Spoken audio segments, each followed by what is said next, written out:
Hello everyone, welcome back to 9/11 TruthCraft. This is episode 15, The Origin of Two Colors of World Trade Center Dust. 9/11 TruthCraft is a video series for people like me who want to know what really happened on 9/11. If you're studying a single chemical reaction in the laboratory and that reaction gives off fumes, invariably it gives off fumes of one color. And absent any other information, if you see a reaction that gives two colors of fumes, what you can assume is that there's two different chemical processes going on. That's what I assumed when I saw the pictures of the World Trade Center dust that was two colors. So my first questions about the dust was, is that fire burning at different rates? Or maybe it was fires burning different materials. But really, was it a fire at all? Because obviously firefighters did not expect this to happen. So firefighters who are experienced in fighting fires, fire experts in fact, went up into those buildings. They did not expect those buildings to be destroyed like they were. Nevertheless, those buildings were destroyed. But I do not presume that that destruction came from a fire. So you could call it Process X. But let me talk about the first time I ever saw the World Trade Center dust. I wasn't home on 9/11, but I was driving home and when I heard about the attacks. And I first saw the dust in Dover, Delaware. Not Dover, Delaware, somewhere near Dover in Delaware. And I could see the whole horizon was covered in this dark, dark smoke. I could see it out of my windshield. So that was my very first time I caught sight of the World Trade Center dust. Later on, when I began studying the dust, I noticed image after image after image would show two colors of dust. And I wondered what was that all about? Remember, if you have a single chemical reaction, absent any other information, it's going to give off a single color. So two colors of dust must have meant something. This dust cloud exploded out of the south face of World Trade Center 2.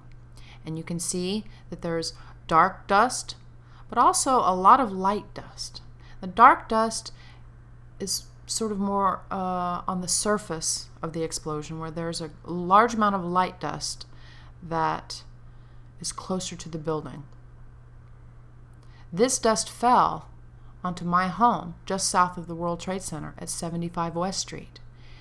As you can see, this building has some nooks in it. And if you look down one of those nooks on the 8th floor, you'll see a shaft.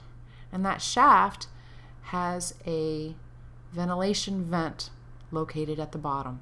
And it's also made of these concrete ledges. If you go downstairs on the inside and look upwards, you notice that the concrete ledges are being shielded in some way by a larger concrete ledge. But what you find, if you look closely on those ledges, are these dust deposits. And this is where I found the World Trade Center dust. I found it inside a nook in my apartment at 75 West Street. And I was amazed to discover that after all these years of asking the question, why are there two colors of World Trade Center dust, I finally find dust, and it is of two colors. So immediately when I made this discovery, I knew I had made a big discovery. I had finally found World Trade Center dust samples, and not coincidentally, I found both types of dust. Among other things, I took samples from each of these different areas. Sample A looked a little bit like this under the microscope. There was a lot of light colors, but if you look closely, you can see some dark iron fragments and some red, rusty-looking fragments. The darker dust itself was almost nothing but these sharp-edged iron fragments, but of course there were some of the red fragments and a few others mixed in. But the darker dust is almost nothing but these iron fragments. I even took a sample of the red-colored dust, and not surprisingly, it is mostly a very light red material, but there's a lot of the dark fragments in it too. And this dust looks a lot like a very common picture of what's called a meteorite. This is a steel beam that has been expanded and foamed, and you can see all three types of dust in the steel beam. Pause the video, take a look. There's dark dust, the lighter dust, and some rust-colored dust.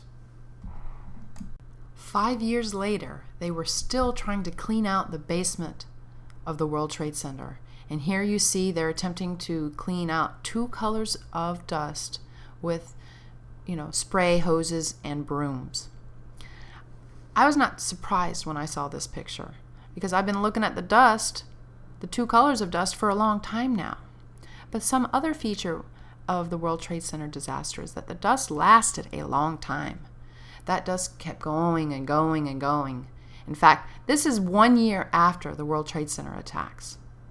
Fumes came up, and they were so strong that they actually interrupted the 1-year anniversary ceremony. So, given all of this, given the 2 types of dust, given the fact that there wasn't a whole lot to burn inside the World Trade Center, I think it's easy to say that what was going on at the World Trade Center was not a fire. So if it wasn't a fire, what happened? Let me tell you that I can only describe the process. Because it was advanced weaponry, I can't give it a proper name. And the 2 colors of World Trade Center dust came from different parts of the building. Talk about the different parts of the building. The center core of both World Trade Center 1 and 2 was made of 48 core columns made of steel. And these columns went all the way down 118 floors plus 18 basement levels to the bedrock. Around the core of the buildings, each floor was made of concrete. In fact, there was a steel pan into which 4 inches of concrete was poured. And there were 110 stories, so there were about 110 nearly identical concrete floors. The exterior of the buildings were also composed of steel columns, about 60 on each side, for a total of about 240 steel columns around the exterior. Horizontal support trusses supporting each floor, each of the concrete floors, going in both directions. On the interior, it was an office building. It had furnishings, HVAC equipment, and also that's where the people were located. And the exterior was also covered with thick spandrel plates wrapped around the entire building, plus aluminum cladding and glass windows, making up the exterior portion of the building. That leaves 2 main sections of the World Trade Center. Section 1, the interior core, that had steel columns. The bathrooms were located there, the elevator equipment, but it was mostly empty space. The second section was the exterior portion of the building that had steel columns, concrete floors, office furnishings, and people. The first type of World Trade Center fumes came from the middle part of the building. It's dark in color. It came from the central core. And my microscopic images show that it's predominantly steel fragments. But also there's a lot of empty space that led to air pockets. The other type of World Trade Center dust is the dust that came from the perimeter of the building, the main part, that had the office space, the furniture, concrete. There was a lot of steel in the dust, but there was a lot of steel in that part of the building too. There were also windows, aluminum cladding, and the people. So in summary, the World Trade Center dust samples that I found have both types of dust, and that's unheard of. People have not described 2 types of World Trade Center dust before. The presumption is just that it's 1 type of dust. I got this dust because it fell into my home at 75 West Street. And I've come to the conclusion that the dust is different in look because it's made of different materials. And in fact, these iron fragments, they led to an appearance of a foam because the iron fragments did not pack together evenly as they fell into the little nook inside my home at 75 West Street. When WTC2 was first hit, some dark and light dust was produced, and that eventually ended up in my building. But after this first hit, most of the dust that was coming from the World Trade Center was very dark in color. So here we have an image of both buildings giving off this very dark, dark fumes. Then, at a moment, light fumes started being produced. This is the first picture of that. And more light-colored fumes were produced. So essentially, what happened was that the World Trade Center was turned into dust over time First, the interior core steel columns were dissolved. Then the exterior of the building was also quickly destroyed. And if you look at World Trade Center 6, the inner portion of the building is completely gone, but the exterior remains intact.